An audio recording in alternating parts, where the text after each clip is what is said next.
the Deputy President or where he comes from. But Honorable Speaker, the Deputy President is not an ordinary person.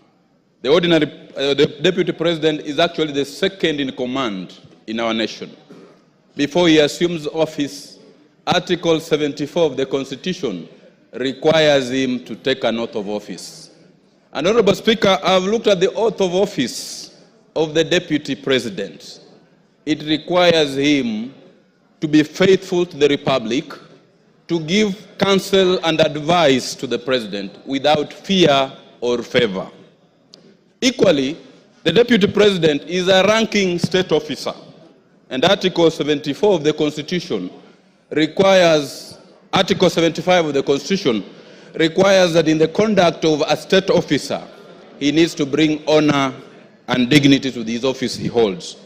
Honorable Speaker, looking at the grounds that have been availed, I want to state here categorically, Honorable Speaker, that the Deputy President has violated the Constitution and his oath of office. Why do I say that, Honorable Speaker?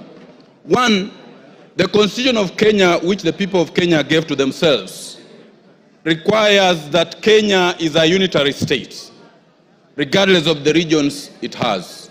Equally, Article 10 of the Constitution puts national unity, patriotism, as a key component of our national values in the discharge of our duties. Several other times, and I want to speak to this very clearly, Honorable Speaker, when the Deputy President, the truthful man he says he is, attended a church service in Bungoma, and we actually requested that we had several other problems which needed to be handled, specifically blocked road programs, employment opportunities. The Deputy President, the truthful man that he is, told us on our faces that according to the votes which we got, whatever we had gotten was enough and we had no duty to keep on asking for more projects.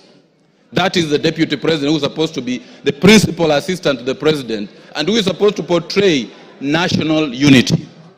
Equally, Honorable Speaker, the Deputy President yesterday clearly said that the government that we have now, the Kenya Kwanza government, is a government of shareholders. Because he said the government was formed because of shareholding agreements. Once you become a Deputy President, you are the face of national unity. He cannot really keep invoking the promises which were made, the agreements which were made prior to the government being formed. What will happen to those other countries, other areas which are not part and parcel of those particular agreements that were alleged to have been made? Equally, Honorable Speaker, the Deputy President has committed an offense, or is reasonably expected to have committed an offense.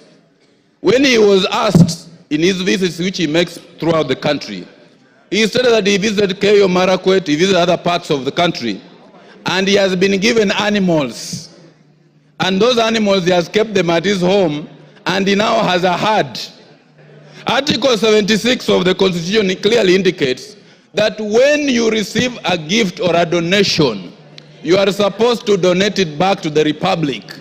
You don't keep it up as your reward at home. So looking at this, Honorable Speaker, the Deputy President of the Republic of Kenya has committed a corruption offense for which he needs to go home. Honorable Speaker, the Deputy President of the Republic of Kenya is supposed to be above board. He is supposed to be the number 2 citizen who needs to preach national unity. He is supposed to be the president in waiting. He is supposed to be actually the president in waiting, so that if anything happens, he is supposed to take over the reins of the country. Honorable Speaker, if we look at the utterances that have been made by the Deputy President, let us look at the KEMSA case. I've looked at the affidavit of Dr. Andrew.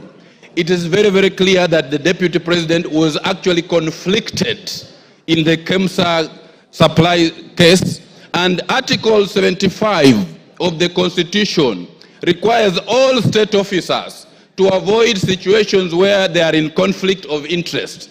And in leading this, the Deputy President should be at the forefront of avoiding situations where he falls in a situation where there's a conflict of interest. Taking into account all these graven grounds that have been made, I have no doubt on my mind, Honorable Speaker, that for his arrogance, that for his breach of the Constitution, that for his defiance, that for his statements, that for his conduct, he is not a truthful man as he pretends to be, and we cannot have such a person as the Deputy President of the Republic of Kenya. It is high time, Honorable Speaker, that we now seize the dragon of tribalism, we now seize the dragon of ethnicity, we now seize the dragon of regionalism and slay it and get our nation moving forward. Honorable Speaker, I rise to support this particular motion and say the Deputy President of the Republic of Kenya must go and we have start up a fresh page. I support, Honorable Speaker.